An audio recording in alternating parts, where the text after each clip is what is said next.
I'm glad you know that you think of baby fondly. I had a chance to talk to Wayne Cat about it too, and he was the same way. So, I had a good time. Well, but the thing is that we shot it in Africa, and one morning I'm coming to work, and they had a lot of Africans working for us, and there was one guy that had a machete, and we're driving by, and there's a bunch of snakes on the side of the road, and I go, what's that? And they go, oh, he's just making sure there's no snakes where you'll be running. And I was like, oh, right, okay. So it was a kind of dangerous place.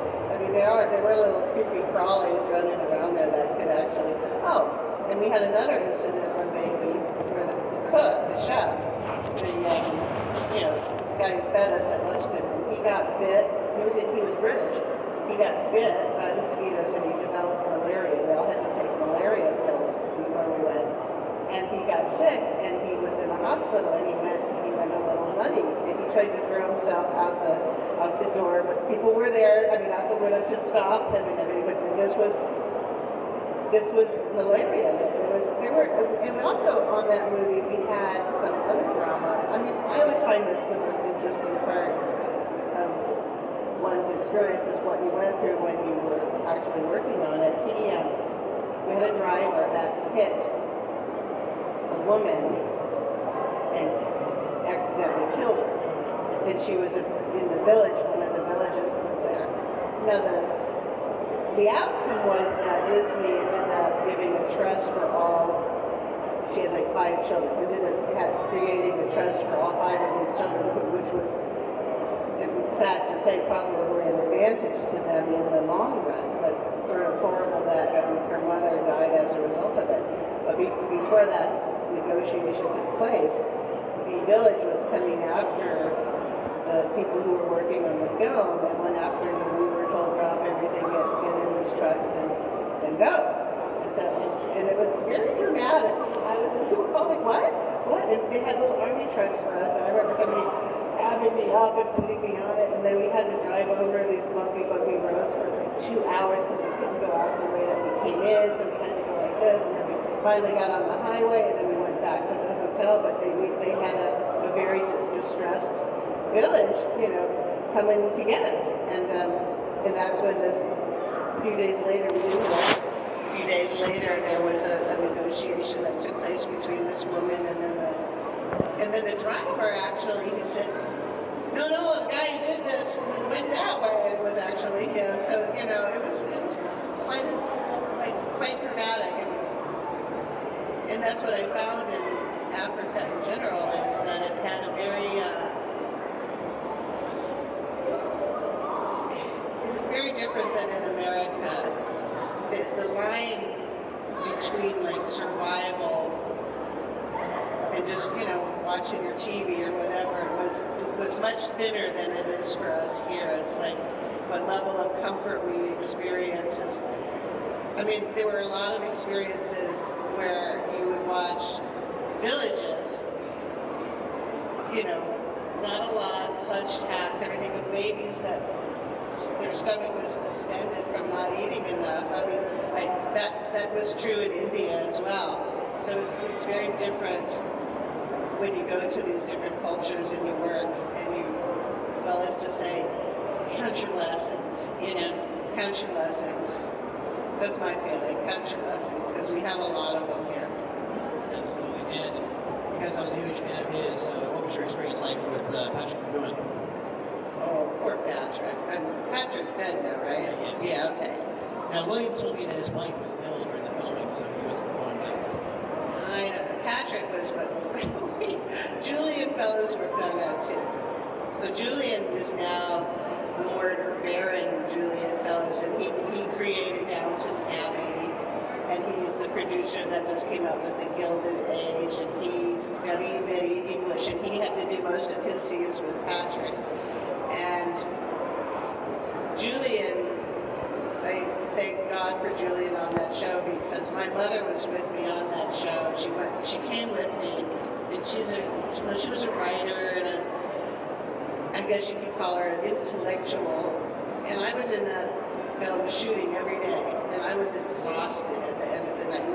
We also, in Cote d'Ivoire, in Abidjan, they have hydroelectric power.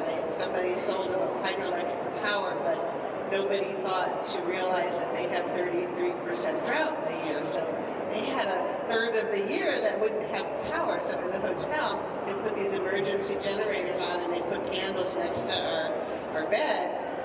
And we all would go to the same restaurant every night that had a generator so we could go eat. But then you go to a restaurant, and I invited pretty early on Julian to come with me and my mom to dinner. So basically they would talk the whole time, and I could just sit there and be tired. I was always, because I just didn't have the energy to be charming and entertaining at the end of the day. I was just exhausted. But Julian loves to talk, and my mother loves to talk. So I would sit and eat quietly while Julian and my mother were having this great conversation, and I could just listen along to it. They would talk about books. They're very chatty people, and I couldn't keep up. But it was fun for me because I could just kind of be a passenger in the seat and enjoy it. And the reason I bring up Julian is because he did most of the scenes with Patrick, and would make the most hilarious fun of him at dinner because Patrick was in a pretty bad mood all the time. I mean, he just was. Who knows? Who knows why? I think he was an alcoholic, but I'm not sure. He was at that time. William had told me that his wife was ill at the time too. So any chance he could, he would fly back to the States. Yeah. And check out Mom. So. Yeah. So yeah, he was in a pretty grumpy mood all the time, and whatever. I'm sure he didn't spend his whole life that way, but that's who he was at that time. He's fine. Well, he's gone now, so whatever. We have to evaluate it from the posthumous. Well, thank you for indulging my capricious curiosity about all these wonderful projects. I'd like to invite our audience if they have any other questions. And like I said, get one question at a time. Just go ahead and who's got one? All right, come on up. Yeah, let's do a line. I'll go on to him. Let him sit. Oh, all right, fine. We'll do it. Touch your feet on you. We'll do it Donahue style. Yeah. It's the collar there. There you go. All right, what's your name, boss? What do you want to know, Albert? How was your experience on, everybody likes to talk about Blade Runner and 2040. How was your experience on Wall Street with Oh, yeah. Well, not that great, but I mean, that's why I didn't ask. Oliver, he's improved a lot. Oliver Stone's improved a lot over the years. As I guess many of us, the older we get, we look at what our behavior was in the past and maybe see how we could have done it better. But I think Oliver, well, I only learned this from Sean, his son, Sean Stone. He now has a podcast, and he's doing a bunch of stuff. And I met Sean because we both are kind of dyed-in-the-wool conspiracy theory people. We just don't believe we're being told everything that everybody's saying, and it is the way it is. And I think his son, Oliver's son, Sean, has influenced his father quite a bit. The older he's gotten, and I think Oliver sees he didn't treat me that well on that film. I think he's admitted that, and he's, through his son, apologized for that, But that's the thing about show business. I mean, when you're right in the middle of it, and your star is, on the rise and everything, you can lose perspective. And in my own case, my star rose pretty early in my 20s, and plus I guess the tendency is you want to believe that you're worth all the money that they're paying you.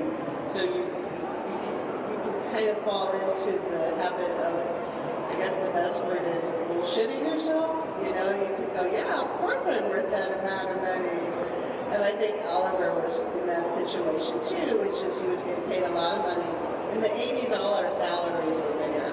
We had tremendous salaries in the 80s. I don't know why. There was just a lot of money back then for paying people way too much money. So he got paid a lot on that. And in Wall Street, Sean, his son, was this tall, and he played my son. I played his son, mother, right? And I remember picking Sean up going, what are you feeding this kid? Because he was really not that tall, but you know how you pick some people up and they're just heavier? You know, that some people that just seem like they're really like, you pick Sean up and he was really a heavy kid. And I was not thinking he was going to be that heavy. And then I saw Sean, I think like 18 years later in Los Angeles, or Santa Monica. His mother, Catherine, was separated from Oliver, but still had Sean and Catherine. I was at the top of the spinning class I used to go to constantly in Santa Monica, and I heard Sean, and it was Catherine. And then I looked next to her, and there's this grown man, and I said, oh, tell me that's not Sean. And it was. He was about to go off to Princeton, where he went to college, right? And I said, has that much time passed already? You know, has that much time passed? So he said hello, and then I caught up with Sean later, and that's when Oliver actually was like, I'm sorry. I was like, okay. You know, he put him on the phone, blah, blah, blah. But I think he's in much kinder mode now, Oliver. You know, he's a little, his mind is a little more expanded than it was at the time. You were great at it. Thank you. Great, thank you very much. Good. All right.